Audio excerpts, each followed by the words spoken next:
Welcome everybody to Beat the Shift Baseball. This is episode 123 for Thursday now. Thursday, July 14th. We're recording later in the week than usual. I'm Alex Uy. I'm here with Ray Estrada. Two-man game today, but we got a good one for you. It is the All-Star break. As of right now, the game is come and gone. The Home Run Derby was probably the biggest event of the whole festivities, though, so we'll talk a lot about that. We'll talk about a very eventful weekend leading up to the All-Star break, a roller coaster of emotions if you're a Yankees fan, and some Major League history in there as well. And we'll also recap some of the draft, a little deja vu with one of the Athletics' first-round pick this year. So we'll get to all of that. Before we dive in, I want to remind you guys to follow us at BeatTheShiftBP on Twitter, Facebook, and Instagram. That's the easiest place to let us know what you think. Let us know what you want to talk about. Let us know your thoughts, or just say hi. At Beat the Shift BP is where to do that. All right, let's get to it. Ray, how you doing? Good. Good. We're Golf straight today. to the point. Drank today. I'm doing good. We got trivia after this. Let's do it. That's a good day. Today's a good day. We are not wasting any time with pleasantries today. We're gonna talk baseball. So let's start with the Home Run Derby, because in my opinion, that was the most anticipated part of this All-Star weekend, just because it was at Coors Field and the potential was endless.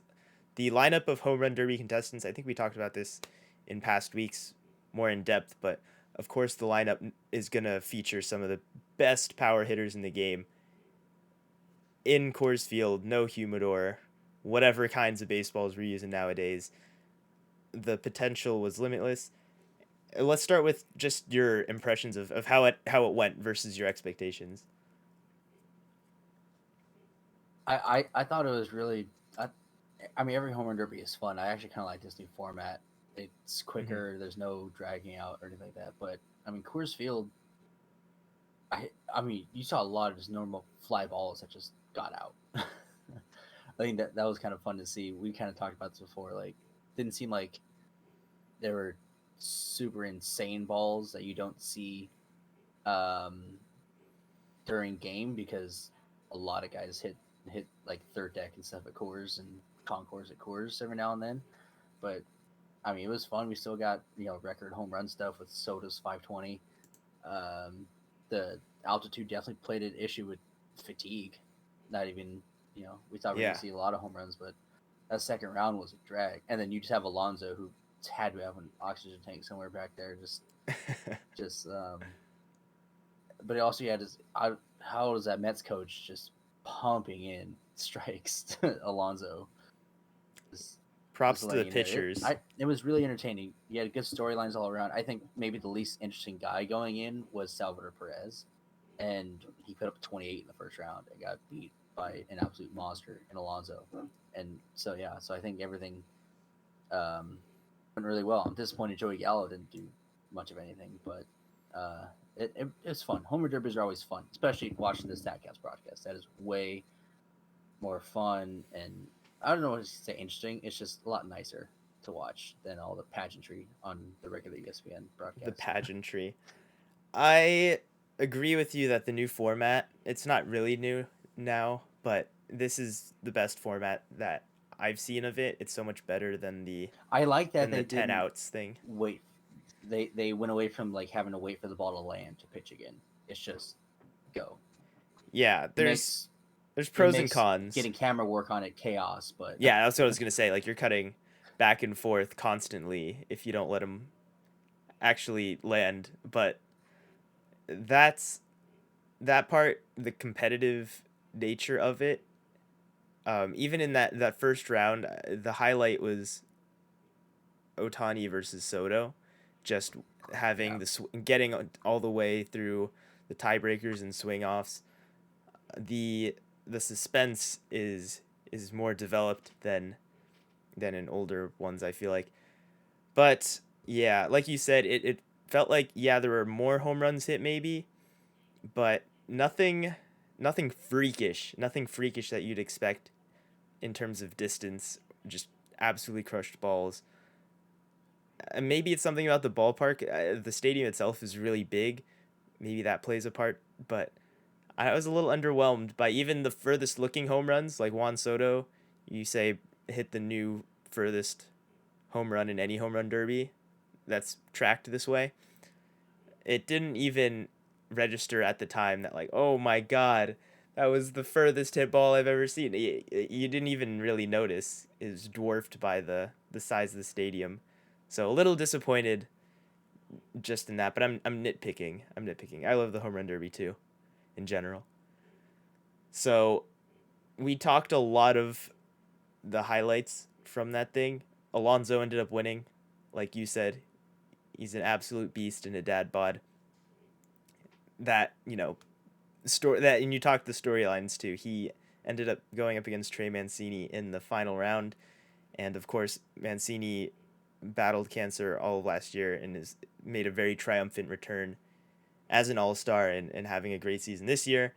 Makes it to the finals of the home run derby, has a really good round himself, and then Yeah. Alonso just smashes it. So he was not playing for the storylines, by but No, he Alonso shouldn't did not be. care He about the doesn't feel need good to. stories. That's not his responsibility at all. The greatest moment of the home run derby might have been the image of that kid getting helped off in the outfield, and then Alonso just at home plate, just vibing, waiting for the kid to get helped off. What else are you gonna do?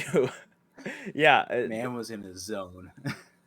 yeah. Some kid in the outfield suffered an injury. It was, yeah. You hate to see it, but I'm kind of surprised it doesn't happen more, just given the nature of the balls that are hit out there, and they're all just playing six flags up basically, or three flags up, six flags up, three flags up, whatever. The game It's where however long you want everybody the game just to last. crowds around where the ball's gonna land, and they all jump for it together. When Like, nobody can amazed. catch anything, is one flag Yeah, up because everybody is just running it's into each amazing other. that there's not more injuries out there. Uh, yeah, it was a very meme filled home run derby day. Otani doing his part, getting scared by the Gatorade girl assistant who was running out there to get him a drink between rounds. Just ran right up behind him and Blood startled draw. him. And of course him trying to get into a Gatorade cooler after a round. He sat down on top of the cooler, and on the other half he's trying to open it. He's You're sitting on top of it, bud. You're not gonna get that thing open. But he is precious. We love Otani.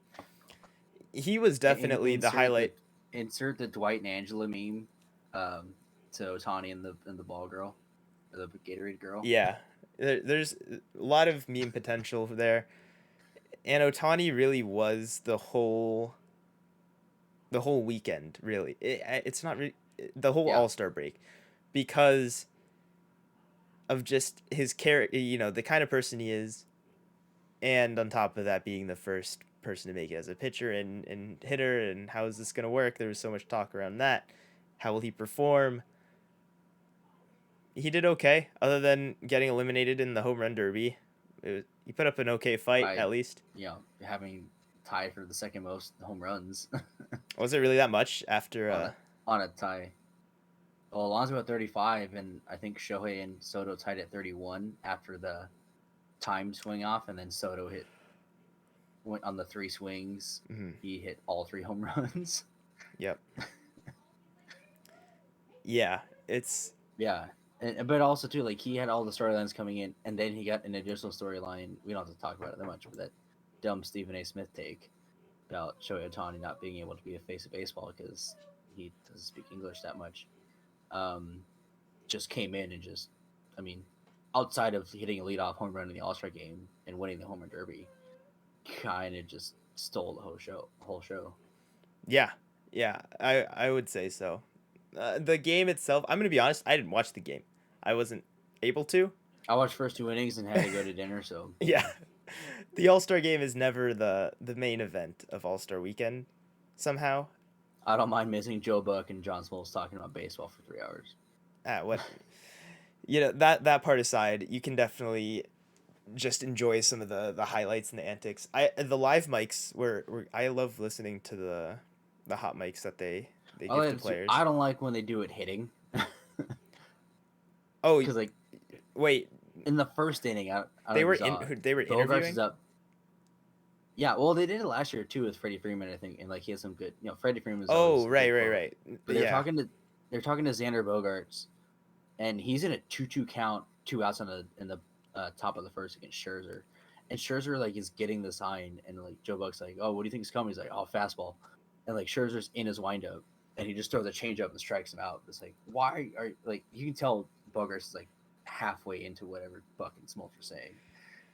Trying to ask him. I think that's why they do it at the All-Star game, is because the players don't really Oh yeah, care, yeah. and it's just kind of fun to even have an inkling of what's going through a batter's head while they're at the plate. And something about just Yeah. hearing when they're all mic'd up and you hear just every chain, every cleat digging into the dirt. um, it's more like you're there. I want more of that. I want more of that sound work. But we can't really have that during actual games. No. It's a one time a year type of thing. I think I mean I wasn't watching it, but I was looking on Twitter. They had Liam Hendricks mic'd up maybe during his pitching appearance. Yeah. And I think he, like I don't know why you mic'd up a live pitcher because he said "God damn it" in the middle of it. That's probably restraint for him, I'm sure. Exactly. I think he knew. I think he knew that going into it, just don't do anything that's gonna What was it? piss people So off. Corbin Burns walks Aaron Judge. Corbin Burns walks nobody, but he walks the first guy he faces in the All Star game on 4 pitches. Huh. And they're talking to Freddie Freeman at the time at first base, and like, oh, Freddie Freeman's like, oh man, don't walk him. I don't want to look short right now. And so he walks him. Judge comes over, and he's talking. He's like, oh yeah, by the way, I'm mic'd, and like Judge like takes the leads, like, oh, we're not gonna hear from Aaron again. Yeah. Yeah. That's the reality of it. Is the players don't always want to be on alert, knowing that there's live mics on them all the time, and nobody wants to be, baseball players or otherwise, to have that knowledge that they're always being listened to. Maybe your teachers or your parents tell you as a kid is don't say anything that you wouldn't say if I was there, right? And yeah, you never know who's watching, you never know who's listening. Yeah, exactly. That's just not how it goes, though. All right. Well, that's about it for the All-Star weekend. There's not that much. Yeah. Outside of that, Vlad Guerrero Jr. youngest All-Star MVP. The youngest MVP ever. Yeah, sure. Why not? Yeah. He's young. He deserves it.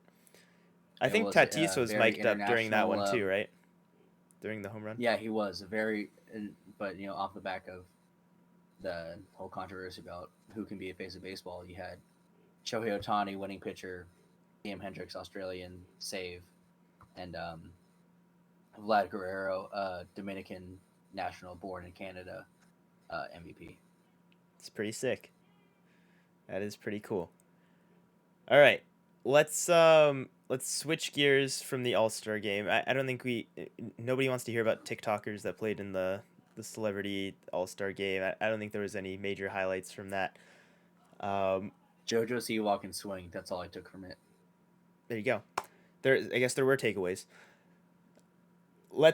Okay, so for more of this podcast, we're going to spend reflecting on what happened in the first half of the season and just kind of what stuck out the most to us. And I think the standings are the best way to look back and reflect, because through the ups and downs and storylines week to week, you really don't get a clear idea of where everybody stands going into the most important part of the season. Because, if you're a Yankees fan, I'll just give an example, you're probably thinking we're the worst team in baseball, just based on the last month of storylines going around them. But they're 3 games over 500, whatever you want to say. There's little things to do there. Or, you can look at teams like, I don't know, the Angels early in the season. We're talking about like, oh my God, they're so disappointing. They're wasting Mike Trout's prime, but Otani's amazing, and so many other things. And you don't really ever see where they land in the grand scheme of things because the storylines shift so much. All right, we can go division by division if you want. Yeah. Okay. I think it's good. Let's start with your division. I say your division as our Dodgers expert here. The not first place Dodgers they're pulling up 2 games back of San Francisco, which I think 5 months ago you would have been laughing in my face at that thought. Oh yeah, I mean absolutely, yeah. I mean Dodgers. Let's also not forget 2 games out of the best record in baseball. That's just all credit to the Giants. I'll give credit where credit's due. They, we all expect them to fall off. Who knows? They could still Posey's on the IL with a thumb injury. How does that affect his line going forward? But man, Gosman is really good. Alex Wood has been healthy this year. That's kind of what he's been missing. He's always been good. He just hasn't been healthy these last few years. They've found guys. Cueto's back to some form. Is he hurt now still? I think Cueto's back in the IL. Or Possibly. he has been this year. He has spent time there. But I mean that rotation. Scafani has been good for them. So yeah, it's they're a good team. The Padres seem to only care about playing the Dodgers, and they kind of forget to win against other teams and dominate other teams. So that's why they're always third coming into the Dodger series. It seems. Big series Monday, starting Monday. Dodgers Giants for 4 games in LA. Yeah. Dodgers they'll remain in Colorado for this weekend to play a 3-game series against the Rockies, and then the Giants will be coming from St. Louis for that series. So that's already a big series into the second half. Mm-hmm. So yeah, and then you have Colorado and Arizona. Colorado, who hasn't even won 10 road games yet. Arizona is Arizona. Yeah, Arizona might be the most interesting team to watch out of this division, just to see where their final record ends up, because this is an already last place contender when healthy, but you subtract your best starting pitcher in Zach Gallen for much of the year and your best position player Ketel Marte, and what are you left with? You're left with Eduardo Escobar as your all-star, and you're left with historic losing streaks and just a really pitiful overall record. They after are an unofficial no-hitter. Yeah. They looked like they had some stuff going for them early in the year. Not so much these days. And Colorado is probably the team that we ragged on more than anybody in baseball coming into the year. Colorado's a team that we thought was going to be in the Diamondbacks Yeah, position. Right they have 14 more wins than the Diamondbacks. Yeah. The Pittsburgh Pirates also one of the worst, 8 more wins. The Orioles are doing their thing and keeping pace, kind of. They Still only have better than the Pirates. Better than the Diamondbacks. Yeah, they only have 2 more wins than the Diamondbacks, and that's 28. So, I am always interested to see which team has the best tank potential in trying to field some of the worst players out there. It's really fascinating to watch. I mean, it's got to be Arizona, right? Because like they have a piece they can sell in Escobar at the deadline. Yeah, I think they end up selling I wouldn't be surprised if Marte gets healthy in time to trade him, if they move him too.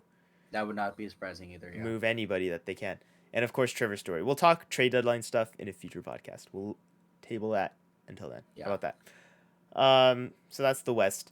NL Central is tight, as it usually is.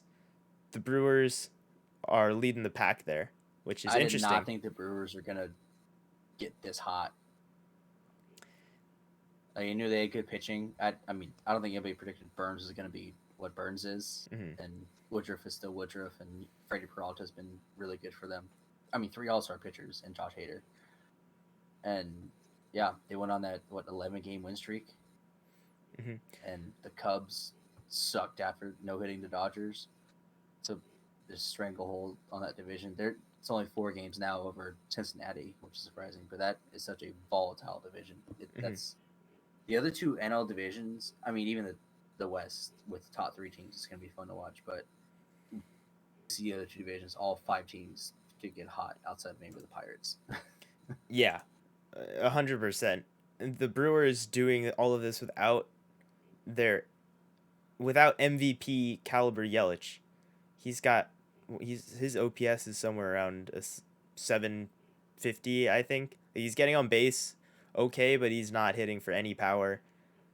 But they made the magical trade. Getting called out on weird calls. They made the magical trade to get Willie Adames. Yeah, Adames has been really good for them. And that was really the turning point for them. Somehow, that's all it took.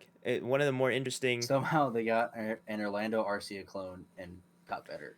Yeah, it really felt that way. They were such similar players, for such a long time, and now he puts it together. That's going to be maybe the trade of the season, especially in the early going if he continues to play this well. Yeah, very underrated. Like the Rays aren't mad because that opened up Wander Franco and their walls and Vidar Brujan. So yeah, they got rid of the blockage and he's thriving somewhere else. That's awesome. Mm-hmm. The Reds remain really interesting with the kind of lineup and pitching that they have, but they've cooled down significantly. They were the best hitting team for a long time. The Cardinals and the Cubs, they're right there. They're always right there. They can make enough of a move to sneak in there. They Cubs seem to do that a lot. Pretty much selling at this point, according to Jed Hoyer. Yeah, the Cardinals might be in better shape than the Cubs. Yeah, Cardinals are in better shape. Cardinals can get hot. They can. The devil Cubs magic is real. And then lost 11 straight. Yeah. The National League East is probably, it might be the best division in baseball in terms of talent. The AL East is close as well. The NL West, if you just take the top heavy side of it, of course, yeah, if you take too. the top 3 teams in the NL West. I just mean top to bottom. Really good teams across the board. You have the Washington Nationals, which field it really might be the most like top heavy teams all in one division. There's a lot of really good players on these teams, but then like there's a reason, the Mets are 3.5 games up with the 7 games over 500 record. Yeah, they maybe don't take it to everybody in other divisions that they play. Yeah, they're eating each other alive. They beat each other up a ton this year, especially. Nobody's pulled ahead. You got the Braves and the Nationals under 500 at the break. Very unexpected. The Marlins playing really well for them, 39-50 record. But for the team that they field, they're doing pretty darn well. They really haven't made moves. Like at any point in time, they put it together. They got a Rookie of the Year front runner and Taylor Rogers and Jazz Chisholm, another guy. Jazz Chisholm, lovely. They make Aguilar it work. Still doing whatever Aguilar does. Mm-hmm. Yeah, top to bottom, I think the most balanced division. The Braves losing Acuna is huge. Yeah, that is a big one, which we have not talked about. And their pitching to this point. And their pitching, and their pitching struggles are concerning.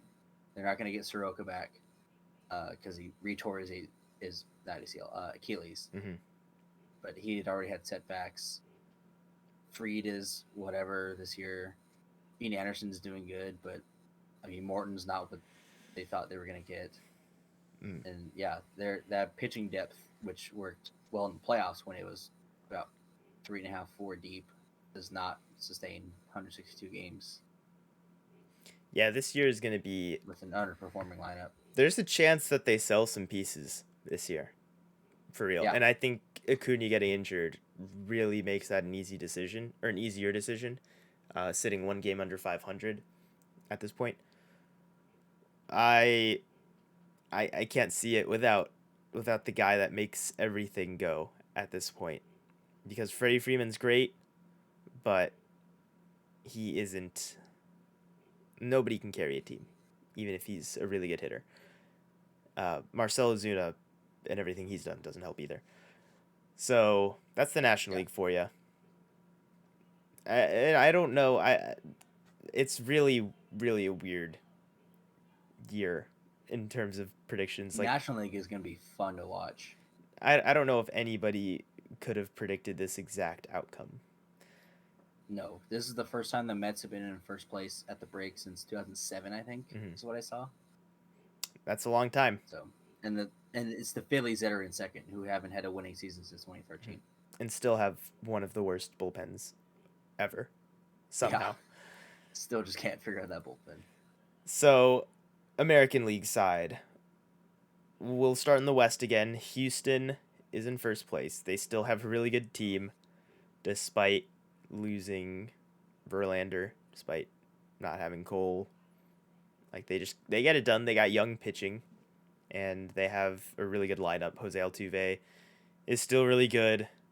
Jordan Alvarez, Carlos Correa, Yuli Gurriel has been really good. They Michael Brantley, they've got a solid lineup. Kyle Tucker, they might have the best lineup in. Yeah, Bregman's having a down year for that lineup. Without Bregman, who is not playing super well when he was playing and has been injured for a little bit now.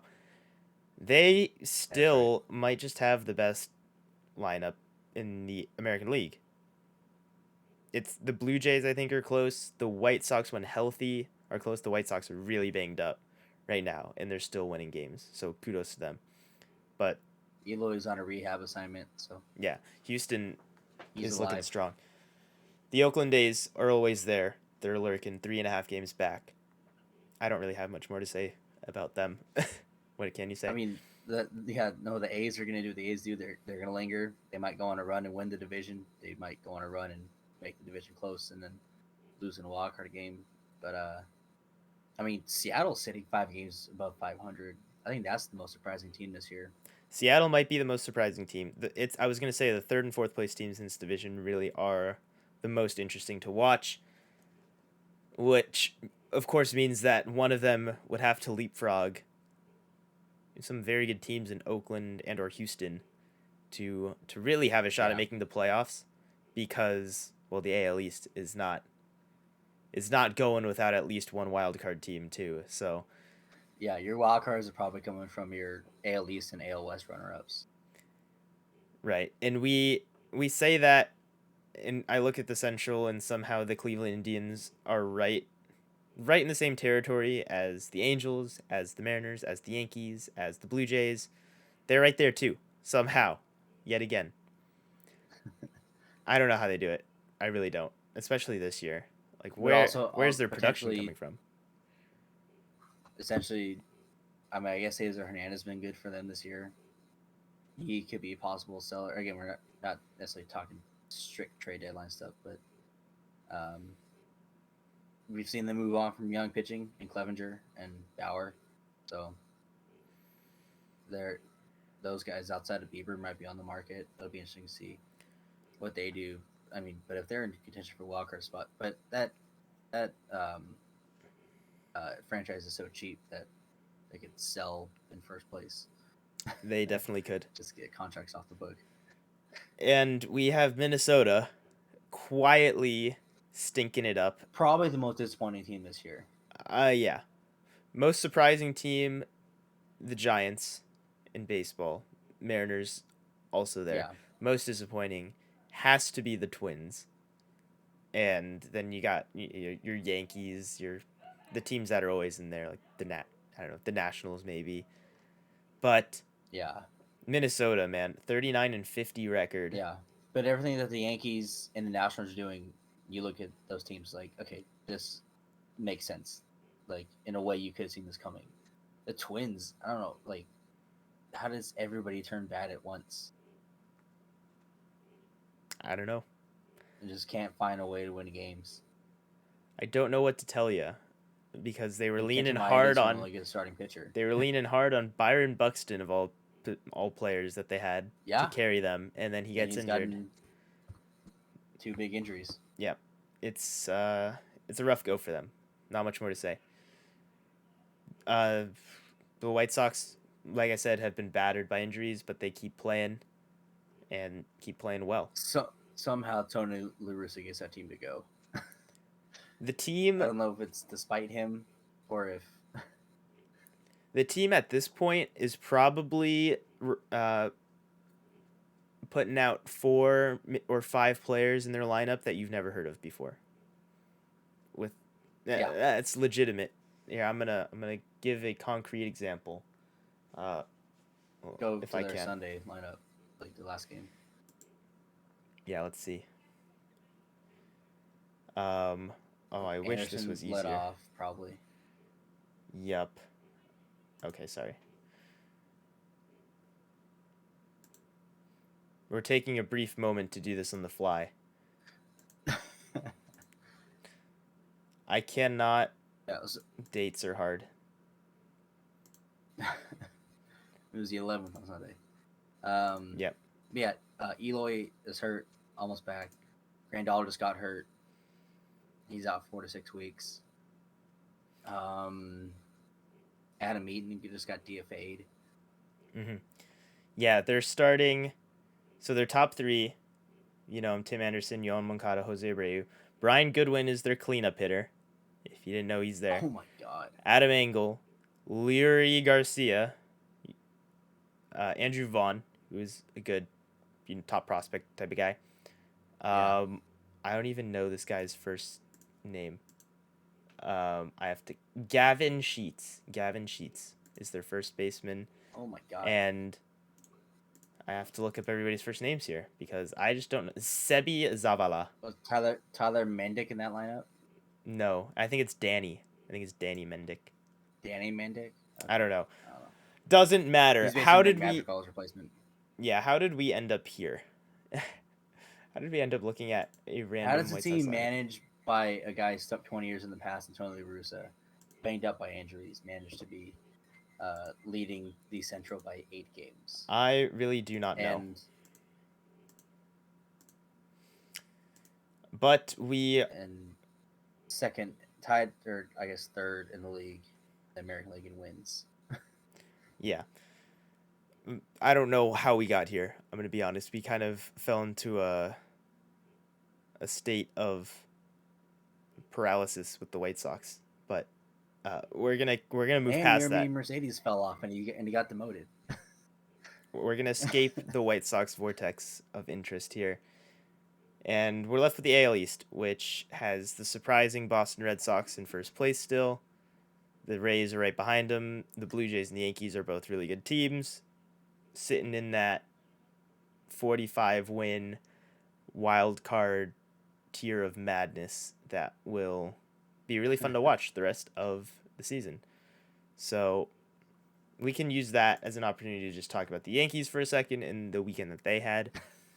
Because, for one, you have Garrett Cole, who since the whole pitching foreign substance crackdown has been pretty shaky, and goes out at his first start back in Houston and absolutely shuts it down, throws, 129 pitches for a complete game shutout, and shouts at his manager to stay in the game in the 9th inning to do so, which, if you're going to do that... 3 straight fastballs at 99 to strike Yordan Alvarez out to end it. Yeah, if you're going to do that, you better get it done, and he did. Great feeling for a Yankees fan. And then a day later, we have... Especially with the winning run, the only run that game being the Judge home run with Jersey Troll. Yeah. Another 6-run 9th inning given up by the Yankees. It's like the third one in a week, it feels like. I don't know. It's too much. It's too much. And that one wasn't even Chapman. Aaron Boone learned his lesson. Like Chapman, he's not feeling it. We're not using him here. And they instead sent Chad Green to his demise, giving up the Jose Altuve home run. So that happened. Thanks for ending the first half on a good note there. I don't know. I don't have anything else to say about that. That's the season in 2 days, summed up by the Yankees there. Pretty much, yeah. Yep. They have one less day of rest after the All-Star break because they play Boston Thursday through Sunday, where everybody else starts back up Friday. Is this a makeup game or is this just a Sunday night or a Thursday night baseball game? Yeah. It's probably just to be a prime Kike time feature. Kike is not happy about. Oh yeah. Well, yeah, during the All-Star Home Run Derby stuff, it was like, the Yankees are on ESPN Thursday and Sunday night. I assume they'll be on Fox Saturday and something Friday. It's the Yankees Red Sox. Just give it to them. It's interesting. The Red Sox are actually good, so at least they got that. Yeah, but the Red Sox weren't supposed to be good this year, but they still got like probably 5 Sunday night baseball games against the Yankees. There you go. Dodgers Giants have none, I don't think. That's going to be a good series, Giants though, like you said. Good, but that's still fun. Like you said. Yeah. All right, Pablo Lopez on, what was that, on Friday now? It was a while ago, that weekend before. Yeah. Struck out 9 batters in a row to start a game. Never been done before. And he did that on 35 pitches. For those of you who might need a little help on the math side of things, to strike out 9 batters, you need to throw at least 27 pitches. So he only needed 8 extra pitches through those 3 innings where he struck out 9 in a row to start the game. That's crazy. He was just surgical. Nobody could touch him. And I'm going to be honest, I don't even know how he finished the game out. It was probably a pretty good line to finish if that was the first 3 innings. I'd wager. Sure, it was a good fantasy start regardless. Yeah, it does. All right. There was also some weird stuff that I want to make mention of before we wrap up our podcast for today. So this was a week ago now at this point, but last Thursday, I believe, yeah. Yeah. Mr. Daniel Camarena, who you have no business knowing his name other than this thing that he did, hit a grand slam off of Max Scherzer in the Padres National Series in San Diego. And that helped fuel an 8-0 comeback also. This guy is a relief pitcher who has had 2 professional plate appearances ever. Minor leagues included, 8 plus years, I think, for this guy. Doesn't hit at all. Just some random relief pitcher, not even one that you would know out of the Padres bullpen. And he hits a grand slam off of Max Scherzer. Came in for garbage time stuff after Darvish gave up 8 runs. That's unbelievable. Yeah, garbage time bullpen guy. That was the most unbelievable thing ever. Petco's going crazy. Something about Petco Park and pitchers defying all odds to hit home runs. You have Bartolo Colon.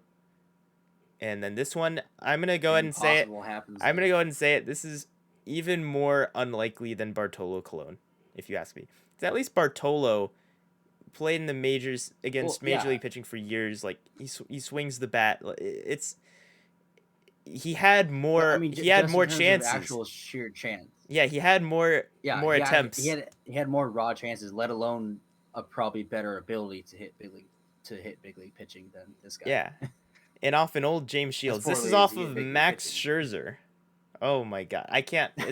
It doesn't sound real. I just insulted James Shields. James Shields for Fernando Tatis, who says no. Fernando Tatis also defied physics this time. I don't know, we're defying stuff. He had a catch on a line drive where he double jumped, he leapt in the air, and then kicked his legs and somehow gained elevation again.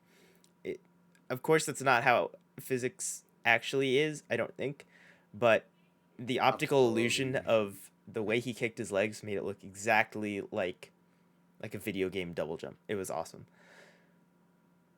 Last weird thing that I teased at the top of the show.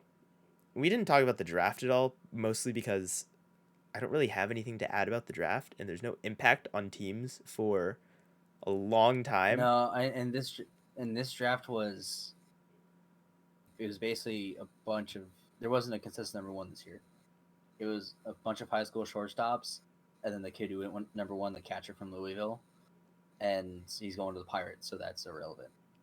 Yeah. The most interesting thing is probably the A's drafting Max Muncie. Yes, Max Muncie, who we've talked about the oddity before on this podcast, but in the first round, which the A's, back with the Dodgers' current Max Muncie, also drafted. So they're 2 for 2 on drafting Max Muncies that come up through the draft, and it's just weird deja vu. He's got the same birthday as Dodgers' Max Muncie, and is drafted by the same team. And according to some records, they're the only 2 Max Muncies in the U.S. Yeah, and they might be 2 of 3 Max Muncies in the entire U.S. And they both play baseball, and they were both drafted by the A's, and they both have the same birthday. It's just weird stuff. Weird glitch in the matrix type of stuff. I'm really excited for 2027 to come along when the A's DFA him and the Dodgers pick him up and turn him into an all-world shortstop. Yeah, according to my notes, that is the natural progression for all Max Muncies. Wouldn't it be amazing if both Max Muncies were hitting in the same lineup, back to back? It has to be back to back, because then you can have an announcer say they're gonna pitch around Muncie to take a crack at Muncie. Like you can't win. There's no winning. You can't face 2 Max Muncies in a row and expect to win. Definitely not. All right, that is gonna do it for our podcast today. The All-Star break is pretty chill in general. It makes you miss baseball just for a few days in the middle when you open up your MLB app, or you're going to check scores however you normally do, or you're wanting to watch some highlights, and there's just nothing there except for like the All-Star game and just random sound bites from live mics. It's not the same. You're like, huh. You really take it for granted during the season when you just have all of that going on, and then it's the few days during the All-Star break, and especially after the season with the off season, where you really feel it. You're like, man, where are my games? Give me my games back. So we'll have them back in a couple of days. The players shall rest up and hopefully get healthier. That was a really injury-riddled first half of the year. So yeah, that is going to do it for today. Thanks everybody for sticking around to this point. If you did, and wait, what am I saying? Oh yeah, what? I don't know. I totally tripped over my words there. But if you're still here and subscribe, you enjoyed, follow. I don't know. Yeah, follow us. What he said. Subscribe. You can leave us a rating wherever you're listening to this. Leave comments. We love to hear those. And yes, follow us at Beat the Shift BP, Twitter, Facebook, Instagram. That's the best place to chat with us. We want to hear from you guys. We want to get to know you. So yeah, all that good stuff. BeatTheShiftBaseball.com for podcasts, articles, anything else we do will be there. We're on YouTube. We have our faces right here. If you're not watching on YouTube, hi, you should come check us out there, subscribe there, and you can come hang out, listen to the podcast with face cams. So yeah, thank you everybody one last time. As always, Ray, peace.